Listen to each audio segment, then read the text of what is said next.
Even in a triathlon, sometimes it comes down to this. One final sprint. Side by side, shoulder to shoulder, absolutely nothing left in the tank. From the fastest, quickest short distance races to full Ironman races decided on the carpet to Olympic gold medals on the line that come down to photo finishes. These are the greatest sprint finishes in triathlon history.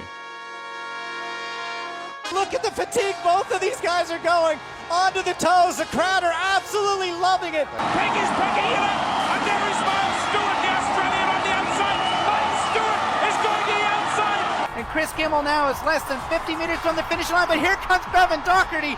Unbelievable. Bevan Doherty on top of his toes. There are four of them in a line. What a finish here. Helmet is hanging on. Martin Van Riel, Carl Smith.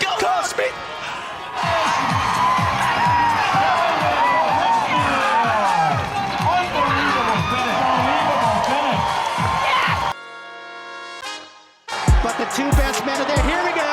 Here's the sprint from Johnny Brownlee, and can Gomez go with him? He is making a move. You cannot believe this race. Guys on the other side of the road. Athletes are stopping to cheer. Look at that. Unbelievable. Johnny Brownlee on his toes. Javier Gomez is not letting him away. This thing is not over. This is not over. Javier Gomez is not letting him get away. We're going to see one more push. Did Johnny go too early? And it's going to be onto the blue carpet, and who's got the last gear? This is the greatest world championships we have ever seen. Johnny Brownlee, Javier Gomez, 100 meters to go. They're side by side coming down. Yeah, look at them coming through. Gomez, Brownlee. This could be like the Olympic Games. Unbelievable. And Gomez takes it. Unbelievable. Johnny Brownlee. That was a repeat of the women's race at the Olympic Games. Unbelievable. Muriel Mull will be third. I got to go down to interview these guys and have a heart attack. One more turn and we're going to be onto the back straight. We're going to be seeing the black carpet. It's Berger in the front at the moment. And now it's Yi who's going to kick down the inside. I don't think Berger's going to get him. Wild's in third position, but it's a sprint from Alex Sheen. He's timed it perfectly, I think. Here comes Wild on the outside of Berger. And I don't think he's going to get him, just as it was in Boston, as it is in Saudi Arabia. Alex Sheen gets him again. Hayden Wild in second, but he is your overall champion. And it looks like Leo Berger's second overall in the championship. Doesn't get any better than that. Look at the quality of these runners. Gomez sitting towards the back. Someone's going to make the move here as they come down to the last 500 meters.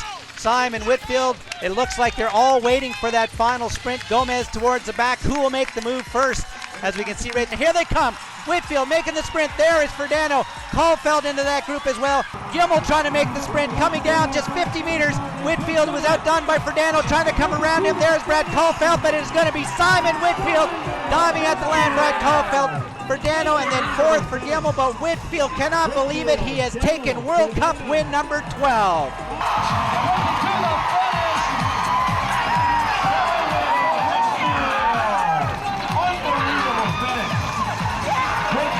Gimmel, Ferdinand, unbelievable finish. Brent McMahon coming in a nice race today, Brent. This is when, if these women get even a sniff, and you can see now Kropko just starting to break that elastic band between herself and Rochelle. She wants a silver like her brother. I tell you what, Rochelle Hill coming back though. Come on. Here she comes onto the blue carpet. Angelica Pressure. Here comes Rochelle Hill. She's left it late. Can she get back in a sprint? She's going to do it, I think. She's going to come on. And she's going to steal it from Prestia. Rochelle Hill. She stayed in the group. She's gone past Prestia. And she will be the under-23 world champion in an absolute boil-over. Wow. Prestia second. Kropko third. And she has stolen it like a thief in the night. That was another one now as well. Incredible. And the Japanese athlete has come from nowhere, the clouds, Hayashi. Oh, what a finish.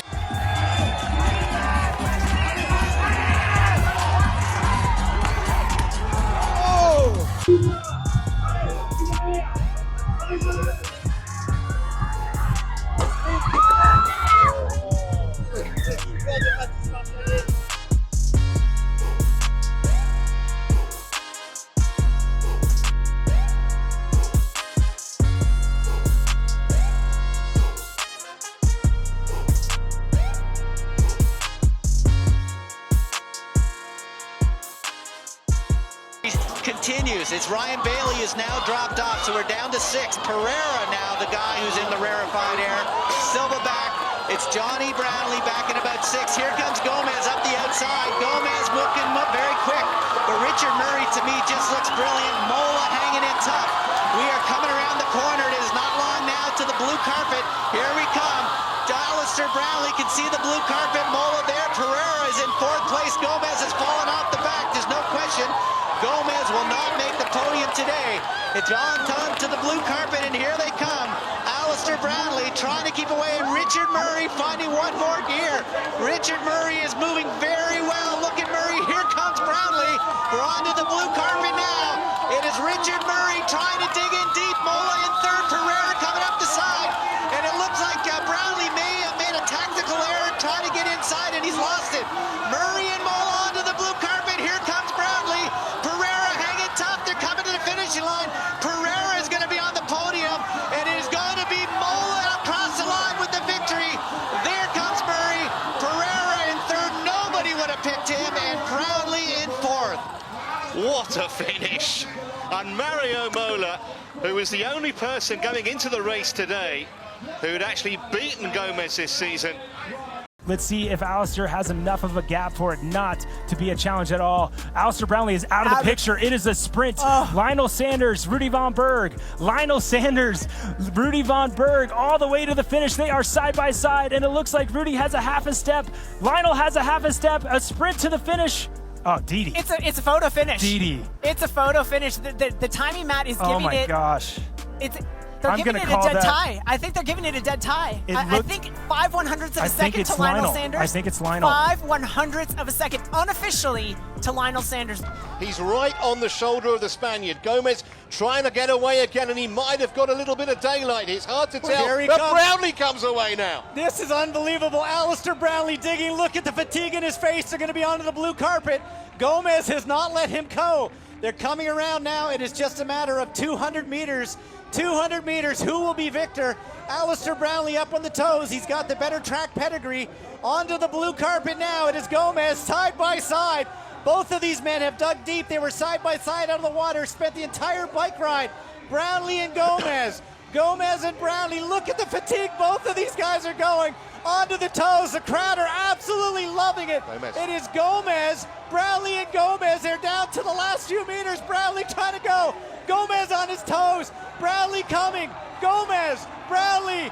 Gomez. It is going to be Gomez taking the sprint. Alistair Brownlee just half a second back. What an incredible performance. One of the great races we have ever seen by these two men. What a finish this is going to be. It is Richard Wells, but Mike Pigg is on his shoulder. Pigg is on the outside. They only got a few hundred meters to go. It is Richard Wells of New Zealand. Wells has the lead. Pigg is picking it up. And there is Miles Stewart, the Australian, on the outside. Miles Stewart is going to the outside. Miles Stewart takes the lead with the final few meters to go. It is going to be Miles Stewart. It is Richard Wells. And then Mike Pigg. It is Miles Stewart turning it up a notch now. Miles Stewart is going to win the men's title. It is Stewart, and then it is Wells and Pigg battling it out for second place. Stewart wins the world title, and it is Wells. Oh, what a close battle for second place between Wells and Pigg. Really too close to call, but there's no question that that man, Miles Stewart of Australia, winning the world title in front of the hometown fans. Harold Robinson comes in to take 4th place, but what disappointment and frustration for Mike Pigg, who has battled so well in the World Championship. That's why this man is going to end up number 1 ranked in the season. He just does not let them go. And here he comes now. Gimmel up onto his toes. This is the move now. He is gone. He has really started to bridge away. Rasmus Henning now trying to go after him. They're less than 300 meters to the finishing line. Chris Gimmel, what an incredible, courageous move. Oh, so far from the finishing line. He's now down less than 250 meters to go. They'll be coming by the grandstand in just a few seconds, and then it's less than 50 meters to the finishing line. Chris Gimmel up on the toes, and it looks like he has made that decisive move, and this just may pay off with his biggest victory of his career. Chris Gimmel, who started the season off with an injury, had sickness, and here in front of his home family, he's going to have a chance to claim the biggest prize of his great career. He just made the Commonwealth Games team. And Chris Kimmel now is less than 50 meters from the finish line, but here comes Bevan Doherty.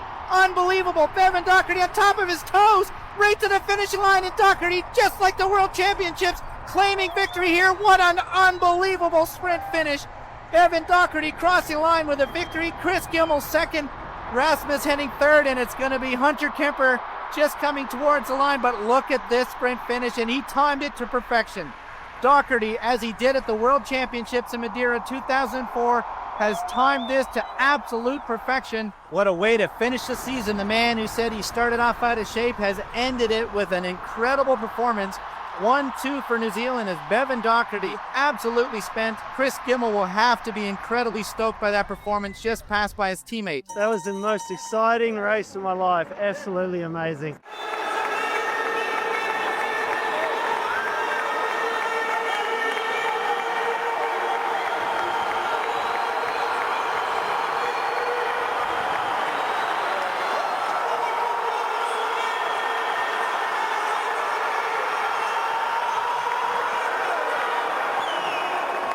A run, but he couldn't get to the leading three, and the season finished in phenomenal style. A three-way sprint for the line. Blumenfeld just had enough to deny Van Riel in second, and Berger a second successive Championship Series bronze. You could see exactly what it meant to the Norwegian, who's been the best on the planet.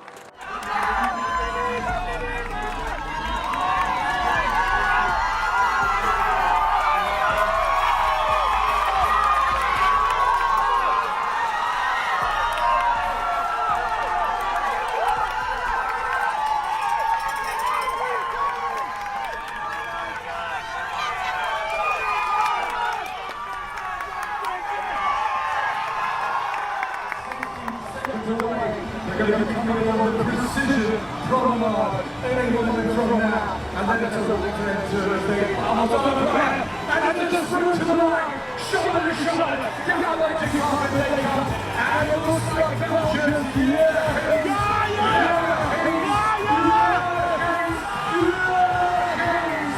precision operation,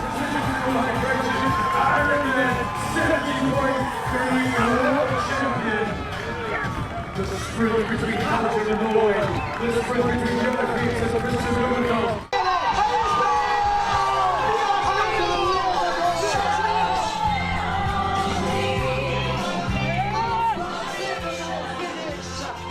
This is one of the closest finishes we've ever seen. Look at him dive. They're shoulder to shoulder. Look at him dive.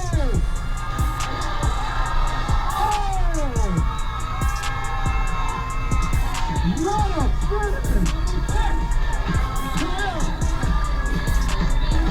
Carol Pasadena is the first one across the line unofficially.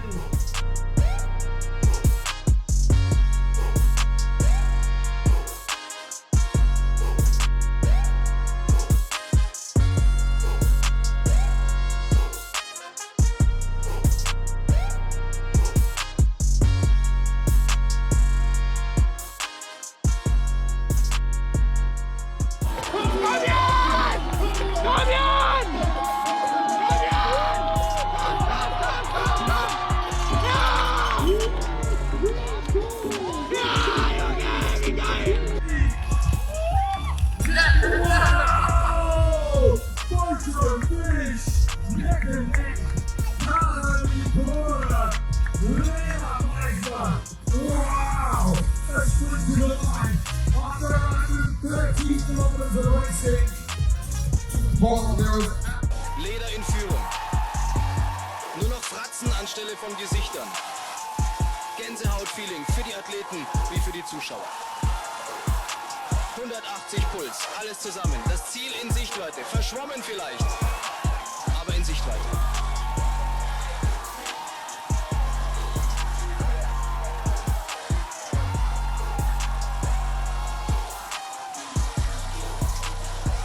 Am Ende trennen die beiden 3 Sekunden. Nach über 8 Stunden Wettkampfzeit 3 Sekunden. Das hat es wirklich noch nicht gegeben.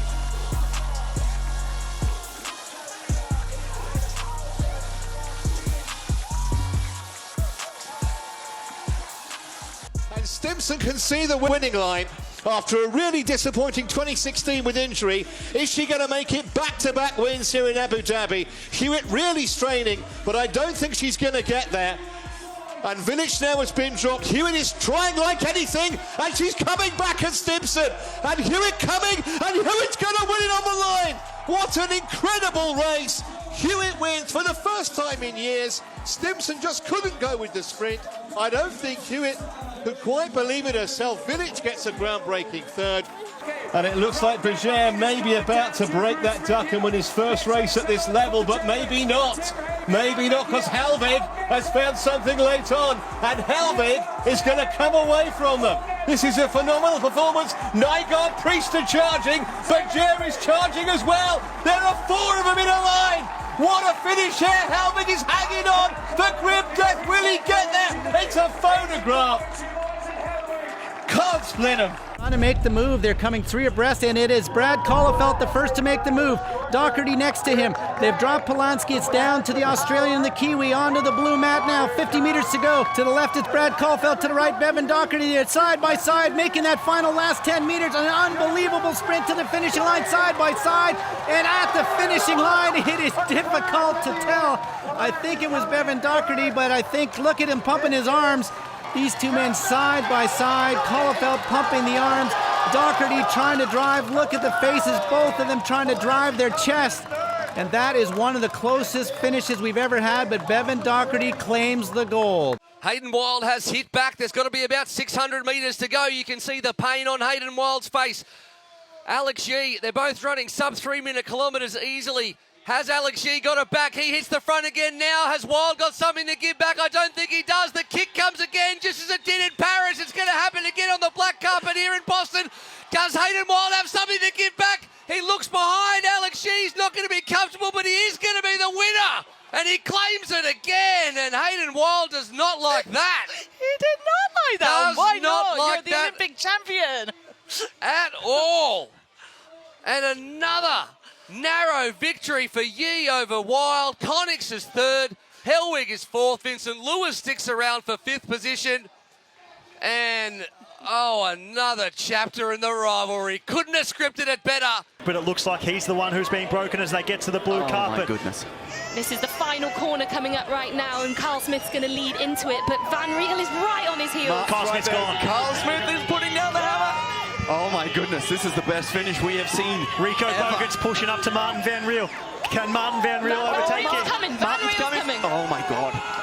And for the first time in 15 kilometres, Martin Van Riel's seen the front of the race. The finish line is inside. They're side by side. Carl Smith, Martin Van Riel. Martin Van Riel's in front. Martin Van Riel, Carl Smith. Carl Smith. Oh my goodness. We are going to need an extra camera angle. I think Martin Van Riel. I think it was Martin Van Riel. Oh, wow. That's the effort. That is the effort of T100. And we are sat here, or stood here, unsure of who has won a T100 race. For the first time ever, we could not have had a better finish to that race. I don't think a single one of us heart rate is below about 150 beats. That was extraordinary racing from 3 classy athletes. That's the best race I've ever seen. That's the best race I have ever seen. He's had a tough day and made the most of it. Oh, here we go. Who's going to break the tape? There you go. That's Martin's arm, Martin's chest right there as Kyle just comes in. That was... There you go. That's the better see it angle from to there. see it there. Who would have thought the T100 is going to have to start introducing side cameras at the finish line? I mean, this is stuff you see at 100-meter sprints that have won in less margins than this. Now, unfortunately, I can't show video of these next Olympic races for copyright reasons, but no sprint finish list would be complete without them because they represent the biggest races in our sport.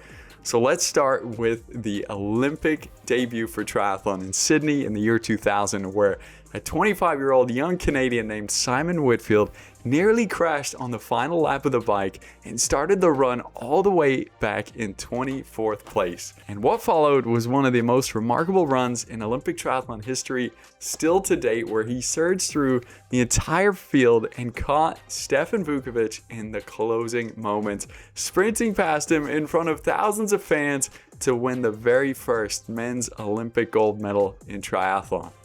Next up, we go to Beijing in 2008, where once again, Simon Whitfield found himself sprinting for Olympic gold, this time lining up against the likes of reigning world champion Javier Gomez, as well as the prolific Bevan Doherty from New Zealand. But there was also a tall, relatively unknown German athlete named Jan Frodeno in the field, a name very few, if any, had picked to win. But after rounding that final corner, there was no stopping him, and Whitfield would have to settle for silver. From there, he would become one of the greatest triathletes the sport has ever seen, and in a fitting Olympic twist, he would later marry the women's gold medalist from that same race, Australia's Emma Snowsill. Now over to London in 2012 in what still may be the closest finish the sport has ever seen. It started off with a large pack of women off the bike, but with less than a mile to go, there was only 4 athletes remaining, and then soon 4 became 3, before finally 3 became just 2, and that was Lisa Norden and Nicola Spierig, who were left side by side sprinting down the blue carpet for Olympic gold. But at full speed, as they crossed the line, it was impossible to tell who crossed first. In fact, both athletes were initially given the exact same official time. But after careful analysis of the photo finish, officials determined that Nicola Spierig had edged out Norden by just millimeters to take that gold medal. It was so close, in fact, Sweden's Olympic Committee and Triathlon Federation both appealed the results, but the ruling still stood. Now second to last to the Tokyo Paralympics in what is one of my favorite sprint finishes ever. In the women's PTWC race, it came down to the final sprint between two of the sport's fiercest rivals, Kendall Gretsch and Lauren Parker, where after a long race where it seemed like Parker had the clear victory, Kendall Gretsch put down one of the best final sprints ever to get Parker right at the line. It is so unbelievable to watch how much ground she caught up in that final sprint to the line, and you absolutely have to watch it. I've linked all of these races down below in the description so you don't miss them, so you can watch them for yourself. But this one, definitely one of my favorites. But finally, Paris 2024, where it looked like there was enough drama already after Alex Yee's incredible late comeback to catch Hayden Wild in the individual men's race. But that wasn't quite a sprint finish, and nowhere near as close as the chaos that came in the mixed relay, where 2 teams of 2 men and 2 women battled it out across 4 legs, and yet it still somehow came down to a 3-way sprint finish to the line, where Germany's Laura Lindemann just barely edged out Beth Potter, where it would be a photo finish for the silver and bronze that Taylor Knibb would barely take by another razor-thin margins. Proof again that in triathlon, it doesn't matter the distance or the format, sometimes it comes down to the final meters and the heart of the athletes. Thanks for watching. If you enjoyed, please do subscribe and stick around for more videos.